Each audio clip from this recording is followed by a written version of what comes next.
ابھی فرقوں کے بارے میں صرف بتائیں، کوئی ایسی بہترین خوبصورت کتاب چاروں فرقوں میں، دیوبندی، اہل حدیث، بریلوی، ایک آدھ اور بھی، یعنی کہ رافضی، ناسبی، وہ سارے لے لیں، کوئی ایک کتاب ان کی اپنی جو اچھی ہو کہ بھئی ہاں یہ اچھی ہوئی؟ قرآن.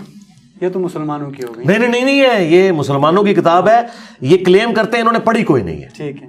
یہ آپ نے میری بات کو مذاق میں نہیں ٹالنا، نہ میں نے کوئی آپ کو انٹلیکچوئل جواب دیا ہے. میں سمجھ رہا ہوں. یہ میں آپ کو گراس روٹ لیول پہ صحیح بات بتا رہا ہوں کہ بریلوی نے کبھی قرآن پڑھا ہی نہیں، دیوبندی نے کبھی قرآن پڑھا ہی نہیں، اہل حدیث شیعہ نے قرآن پڑھا ہی نہیں.